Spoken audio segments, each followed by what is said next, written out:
right about there is fine.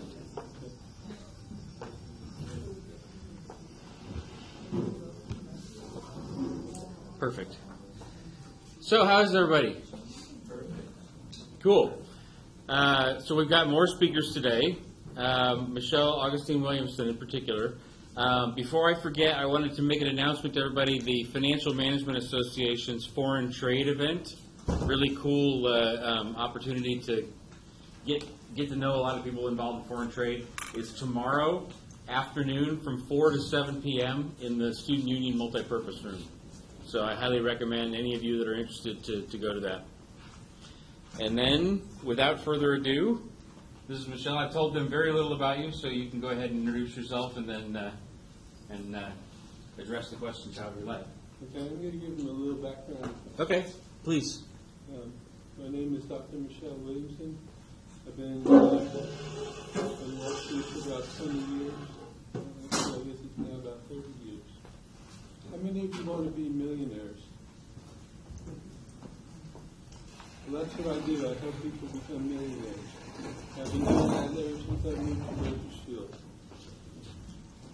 These are my two assistants who are part of our team. Haley, who went to class here.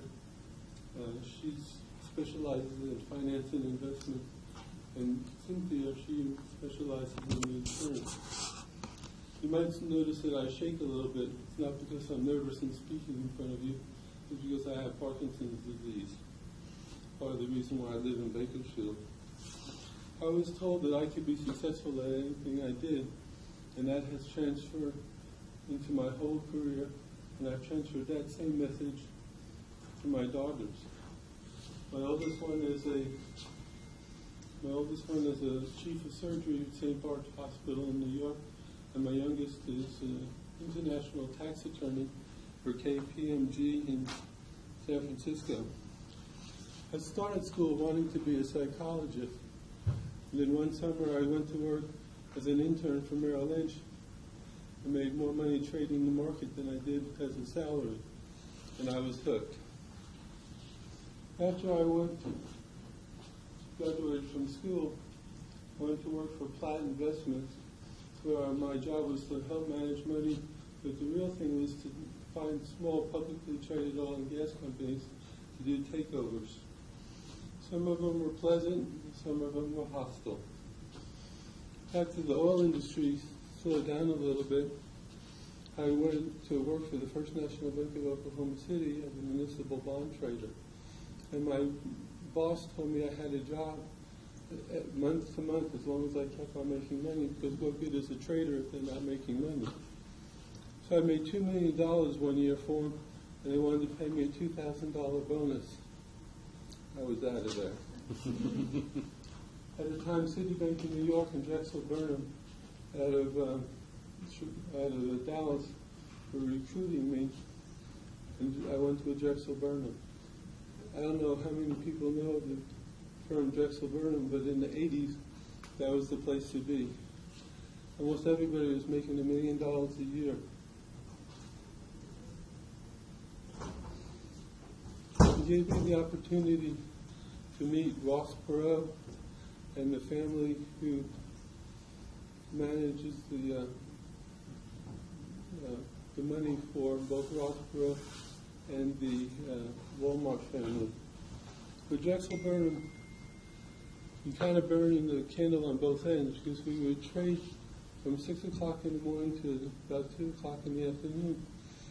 Then we'd jump on, we'd get a private plane, and we'd go visit one of our customers. We'd take them out for golf, for a nice dinner, and then for dancing or what have you. And we'd get back at 2, 3 o'clock in the morning, shower, and start trading again. I did that for a number of years until it kind of burned me out. Then I started my own hedge fund. Does everybody know what a hedge fund is? A hedge fund is we take money from private individuals and institutions and we invest in alternative type of securities or alternative type of strategies. My hedge fund did two things. We bought defaulted bonds, sometimes at pennies on the dollar, and we worked on takeovers. Probably the most takeover that I had the most enjoyment and maybe made the most money was a company in Dallas called Quest Medical, where they had $3 a share in cash in the bank, an FDA clean room that they were not using, and the stock was trading at $1 a share. I bought 10% of the outstanding shares of that company. I went to the shareholders meeting and told the president of the company I didn't like how he was managing his company. He told me he'd like to talk to me after the meeting. To make a long story short, they paid me to leave. Then I went to work for a bank in Colorado, which just happened to manage the money for the RTC, the Resolution Trust Company. In the late 80s and early 90s, this was the organization that was closing the banks and savings and loans. And all that money came to me. It's also where I did my biggest one-day trade of $1.4 billion. And when I did the trade, I lined up 6 of my traders and each asked them to get an offering of $250 million of this particular government security. They did. Merrill Lynch shorted it to me, and it cost Merrill Lynch $15 million. They refused to do business, but somebody was going to get screwed on the trade, and it wasn't going to be me. From the bank, I went to be the chairperson for the College for Financial Planning in Denver, which provides the worldwide education for those interested in being certified financial planners or chartered financial analysts. It was also there where I finished my doctorate degree. My dissertation was the development of an artificial intelligence program called a neural network that accurately could predict the price of IBM stock within the next 5 days with a 92% degree of accuracy. So I went back to having a hedge fund for a little while, and then I met my husband. We moved to Alaska. Actually, he lived in Alaska. I moved up there. And Alaska was great about developing its natural resources, but it was terrible about developing its intellectual resources. So we set up a business enterprise institute for the students to develop those intellectual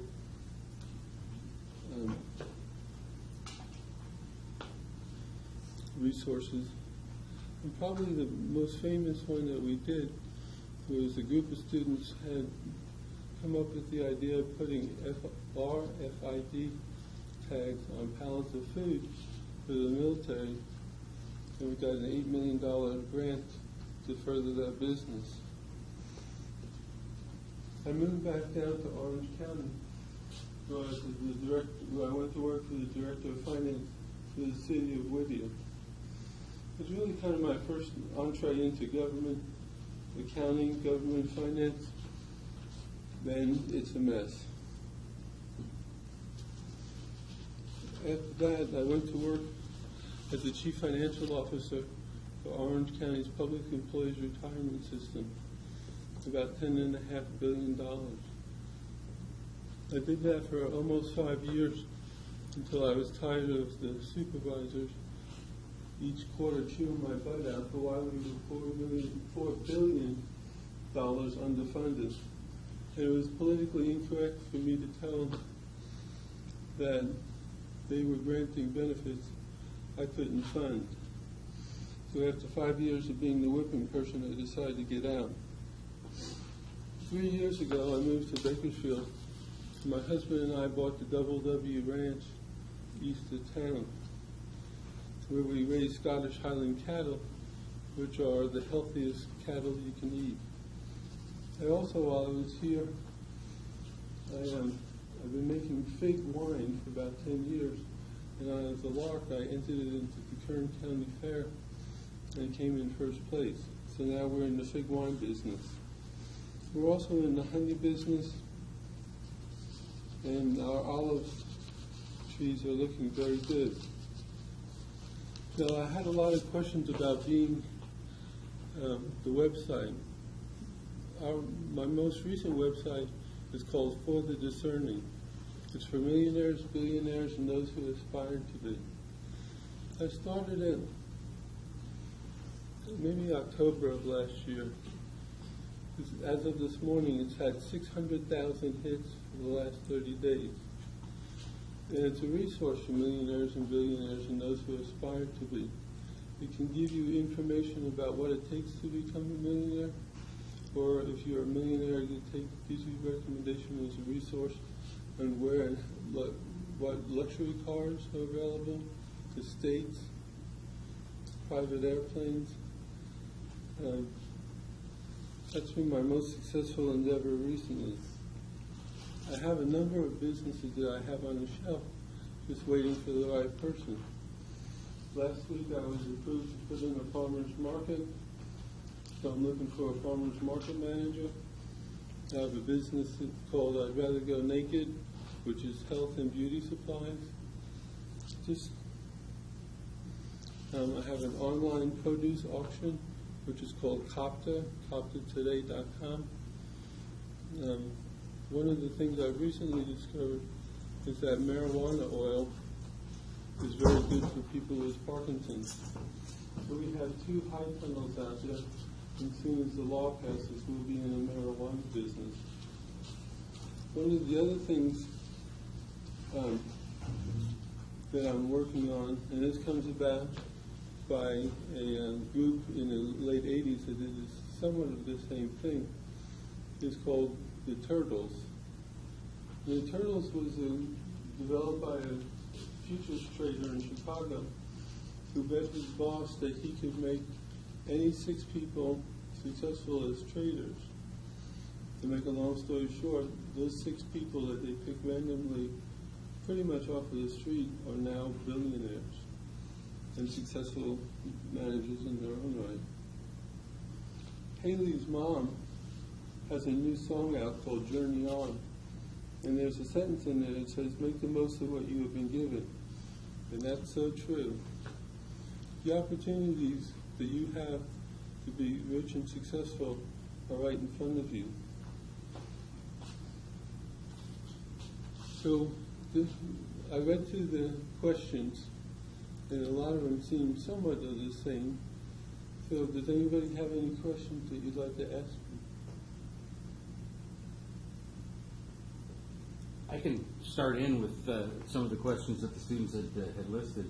They're a little bit shy about speaking up and asking questions. I have one young lady back here who's raised her hand. Okay. Can you explain more about the farmers market and what you want to do with that? There's a strip shopping center on Brundage between around 4th Avenue and H Avenue. There's a Wiener Schnitzel not too far away from that. I had been marketing our Scottish Highland beef at the 2 farmers markets on Main and Brimhall, and decided that that was a business I'd like to get involved in. And this is purchased new; these buildings have been purchased newly by an equity company. So there's a whole kind of a format that you use to manage farmers markets. The farmers market will run from July 1st, maybe June 1st if we get our act together, through the end of September, on Saturday mornings from 9 to 2. So I'm looking for somebody who's interested in doing that. And if you are, give me your name and we'll get a hold of you. Yeah, so go. Before I jump in, do we have other questions back here?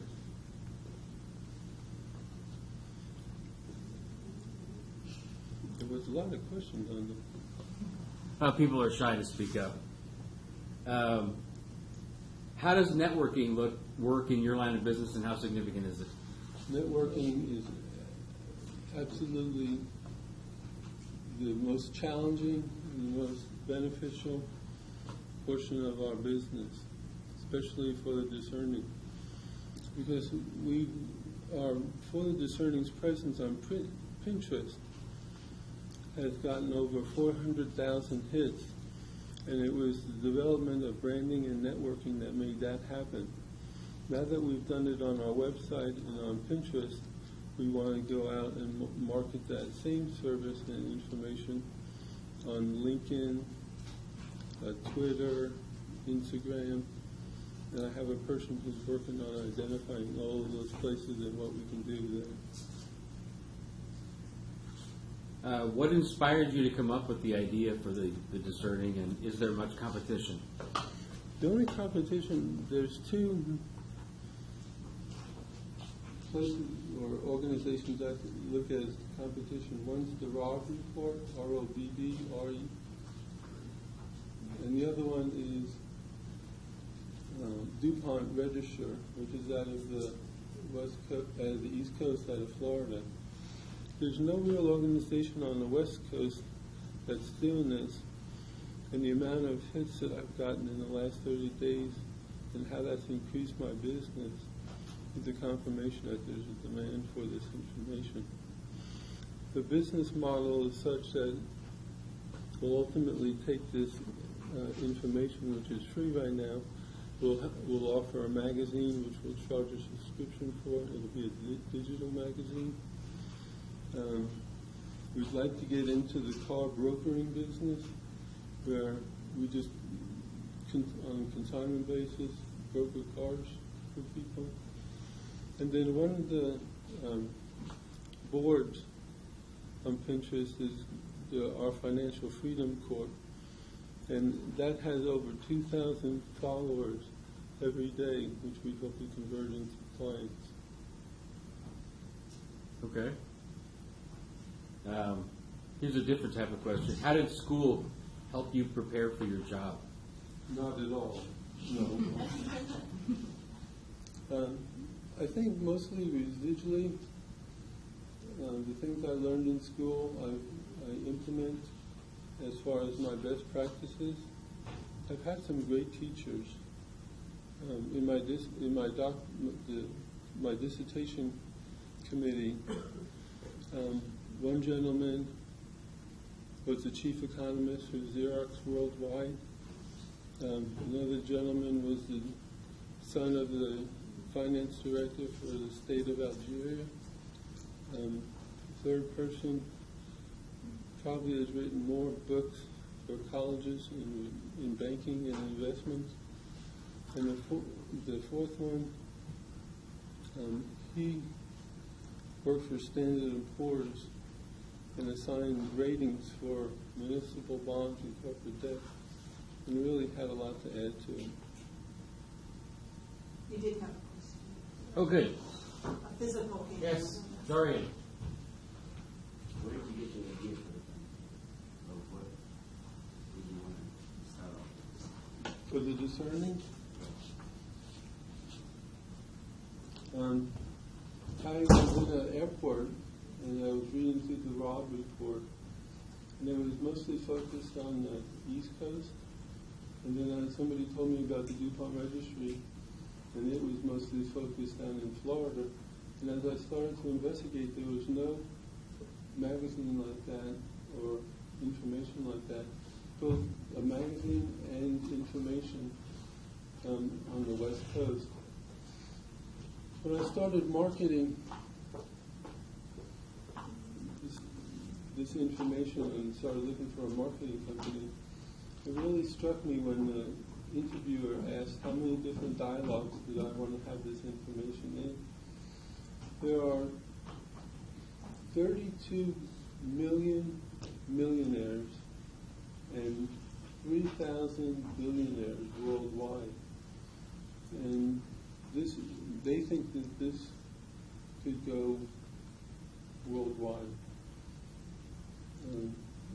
Every time we add there's a robo-investment organization called Betterment, and we put that Betterment information up on the site, and that day alone we had 140,000 new clicks on that particular page just to get that information.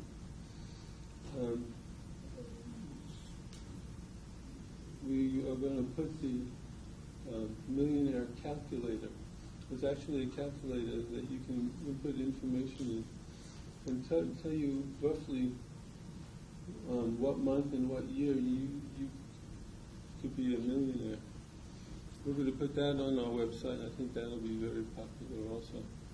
You just can't find that type of information readily available. Is it difficult to obtain new clients? It's not difficult to obtain new clients. It's difficult to have the right resources in place to do that. That's why the three of us are partnering together so we can start managing that client relationship. I purposely have ignored it because if I open the floodgate on the 2,000 people alone who are following me on the Financial Freedom Corp board, that would overwhelm us and make us look unprofessional. With these two as part of our team, we can manage that much better. Given the high level of competition in your industry, how have you branded yourself? I don't think there's a lot of competition right now, but how we branded ourselves, at least initially, is a resource. All of our information is free on the website. We don't charge anything. And when you go to the website, we don't try to capture your name and email address, which I personally find is somewhat offending. But I can't get past that on some sites to get to the information I want. So we don't do that on our site.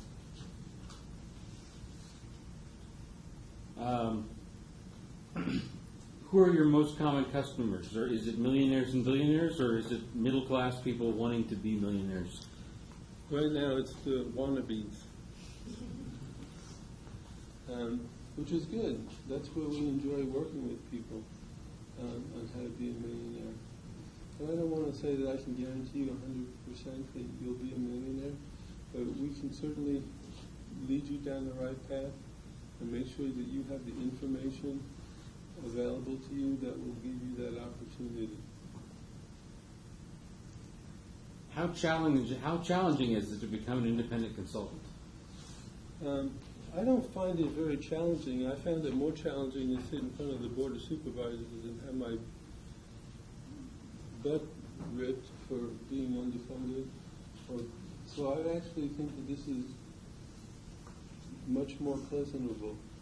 I've been in a lot of high stress, high working conditions, and I find this to be much more appealing.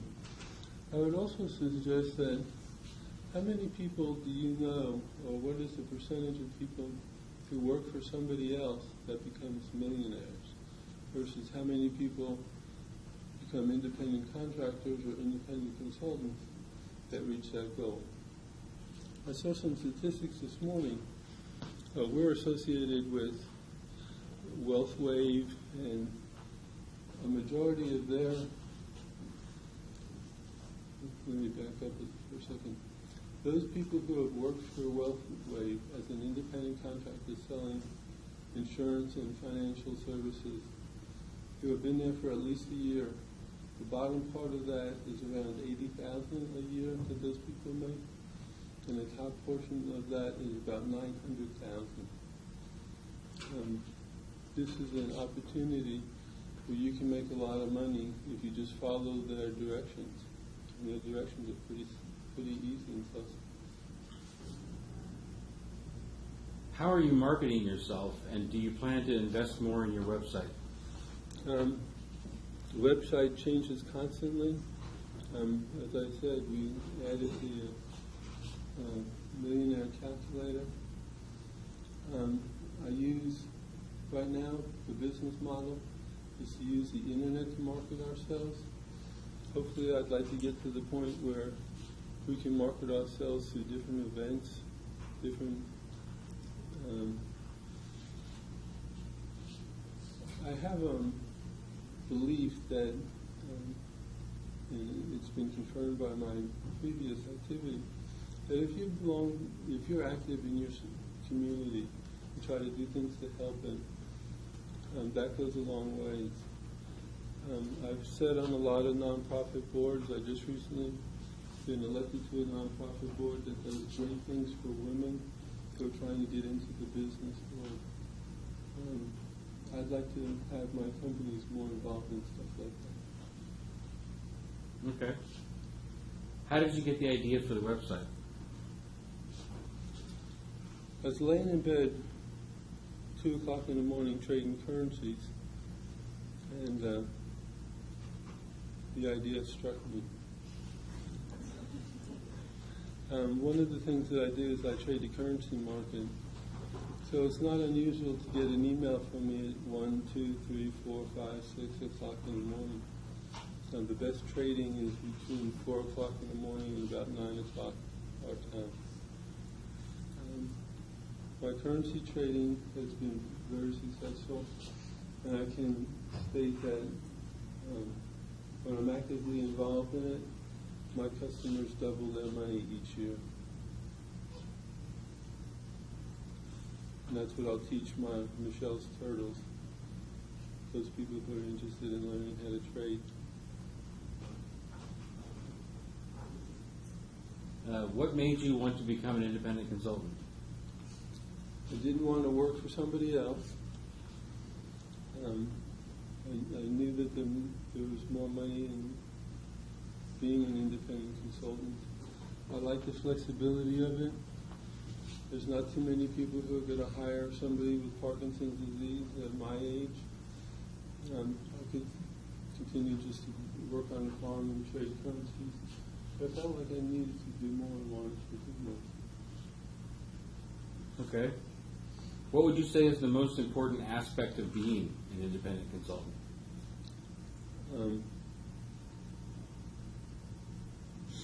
Having a tough skin. Because you won't always do the right thing. That's not true. You will do the right thing for people, but it may not always turn out the way you expected. And sometimes, especially when you're talking about dealing with people's money, that's a hard thing for them to not be emotional about.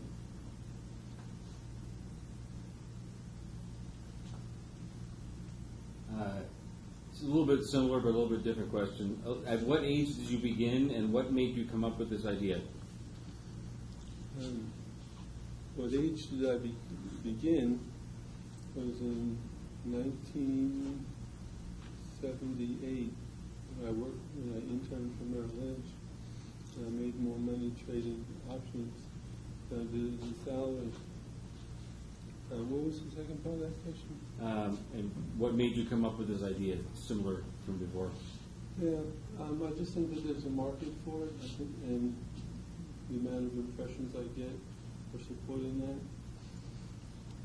There's on my website, under business models, on my website, and also on Pinterest, under the business models board, there's a listing of how many times somebody failed before they became successful. And you would be astonished at how many times some of our most successful people have failed. My husband is the great-grandson of W.K. Kellogg, the Kellogg cereal company. And Mr. Kellogg failed a lot of times. And it was actually by accident that he came up with Raisin Bran, which was his first cereal. He was so frustrated one night for having failed umpteen times. Instead of cleaning up, he just left it there. And overnight it dried out, and that's where Raisin Bran came from. And obviously he became very successful. It's a good story. What is your part in Port of Discerning versus the involvement of other people? Right now, my part is everything.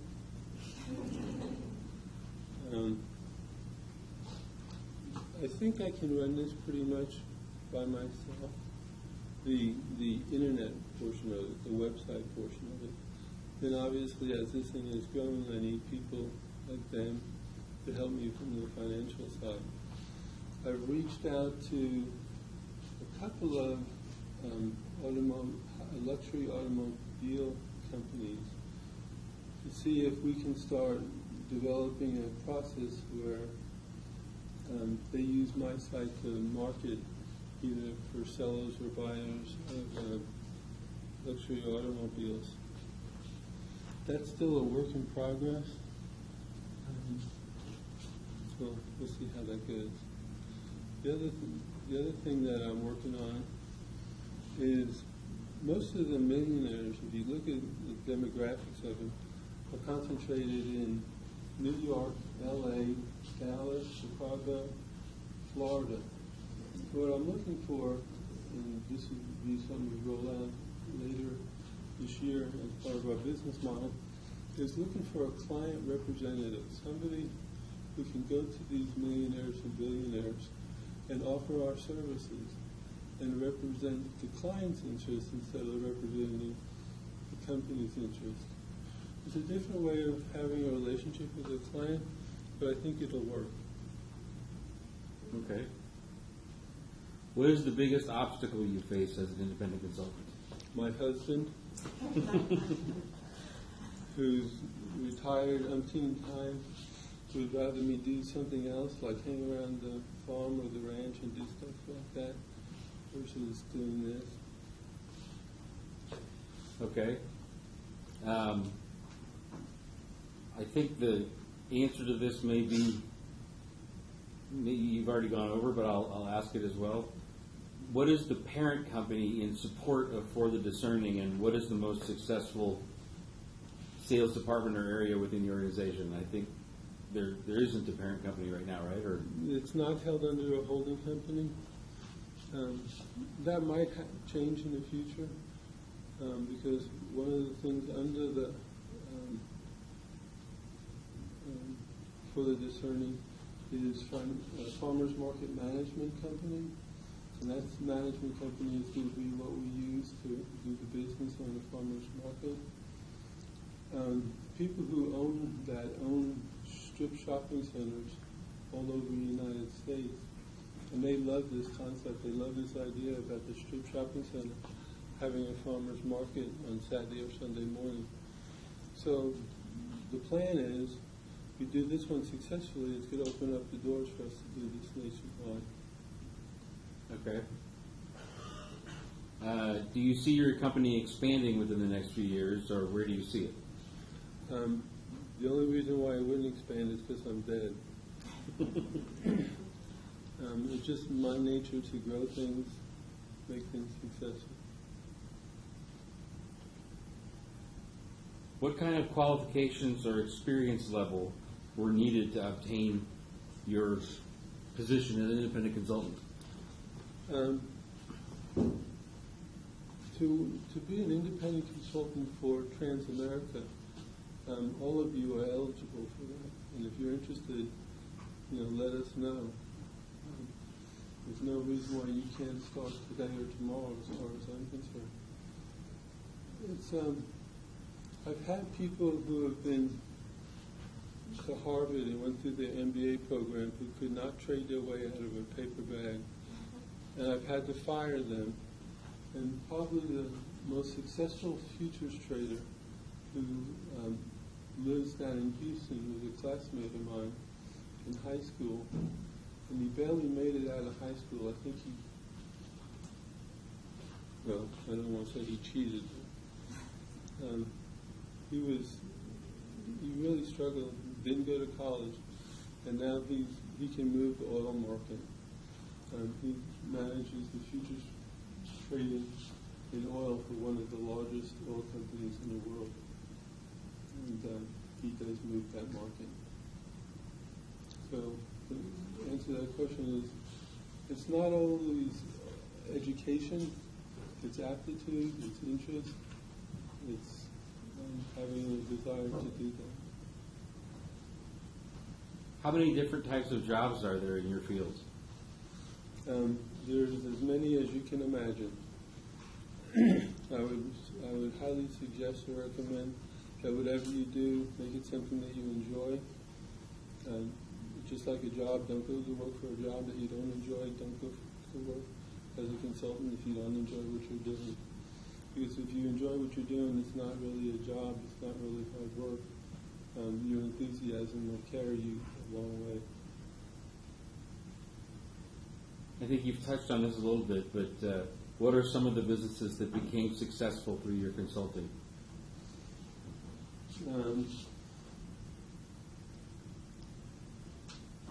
We have a couple of them here that have been successful, like marketing our cattle, marketing the beef at the farmers market.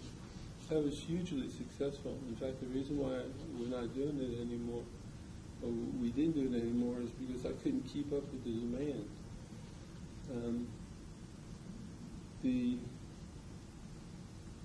I'd rather go naked. Health and beauty supplies was successful until the person who was managing it for me became a little greedy, and that didn't work for me. So these are all businesses that I'm still looking for the right person for. What specific services do you provide your clients? We're a resource. It's mostly informational at this point. We're trying to change that business model to where we do more financial advising for them, get involved in luxury cars. So I don't know how many of you are familiar with a car called the Bugatti. Bugatti, to buy one takes $2.6 million. And there is a surprising amount of Bugattis floating around the United States. That is the high-end type of market that we hope to go after. What advice would you give to someone that wants to follow in your footsteps in becoming an independent consultant? Don't do it to give you gray hair at an early age. No. Just jump in. Don't procrastinate. If this is something you're interested in doing, if you're interested in becoming a millionaire, let us know and let's start right away. Is consulting a fulfilling job for you? Did you want to pursue any other ventures for a career? You've touched on that a little bit with your background, but yeah. The only other thing I was interested in is I've gone to law school. But after completing law school, I looked at the constraints that an attorney had to go through and decided I'd rather have that knowledge and information than to become an attorney. That was my thinking back then. Being an estate attorney, where you deal with people's estates, that may be the only other thing I have interest in. how do you find new clients? Our website is overwhelming us with possibilities. That's where we're going to find new clients. Do you enjoy your job? Is it something you want to do permanently or temporarily? My mother passed away last Memorial Day at 80 years old. And she had been in the real estate business pretty much my whole life. She had her own real estate company. And she was closing deals 2 months before she passed away. I see myself being in this business forever until they put me in the ground. Okay. Was being an independent consultant in your life plan, or did it just happen? I'd say it just happened. But that goes back to Haley's mom's song, which is make the most of what you've been given. And that's what I've tried to do, is make the most of what I've been given. I think I've done it successfully so far. Last question I've got on the list here is, whom do you seek advice from for your business? That's a great question. I get information through people, through my followers on the website, through the market. There's a tremendous amount of information that's on the internet. Some of it obviously questionable, but some of it of excellent nature. Does anybody have any questions? Don't be shy. More questions, folks?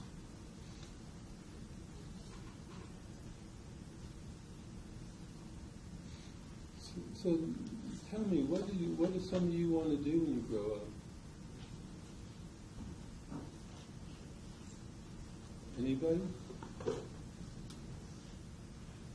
How many people in here want to own your own business someday?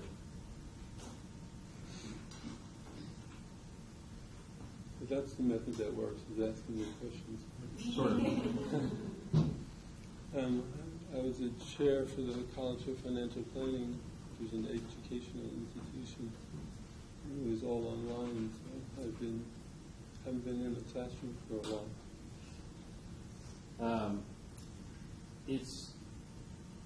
I found that it always works better to have them prepare the questions beforehand. I can see that now. Of what I've talked about, does any of this resonate with anybody? And you can just put your hands up if it does. Good. We're having a meeting Wednesday night for those people who are interested in finding out some more information about Transamerica and what the opportunities are available there. It's at 6 o'clock. If you're interested, please let us know. Any other questions? Other questions, folks? I thought I'd just add a little teaser for the meeting Wednesday night with somebody who's not that much older, who's an author and has written the book Rich Dad Poor Bank. He'll probably have some. It's inexpensive, it's invaluable. It's stuff that you can start on the road right now, and he'll be there. Mark Warren. Go right ahead. Yeah, go right ahead.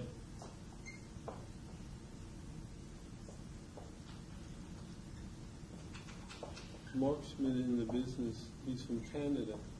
He's been in the business for 6-7 years, and this year he'll make over $400,000. Wow. And he loves this business. I mean, he loves teaching people money.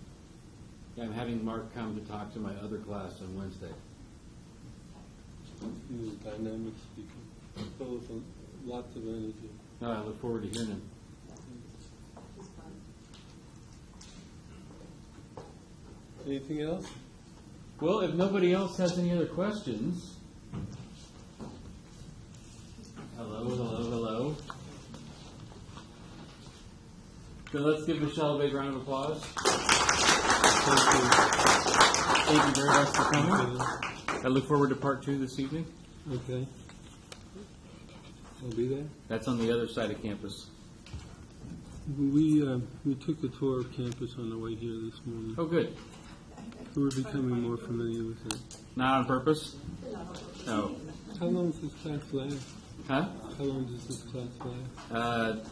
This one we just had was supposed to be 50 minutes, so we're just a couple minutes early. The next one is an hour and 15. So Okay. next one's a little bit longer. We'll go over stuff a little bit more detail. Okay. And will you ask me the questions like you did? Yeah, I'll do the same thing as this time. That would be perfect. Yep.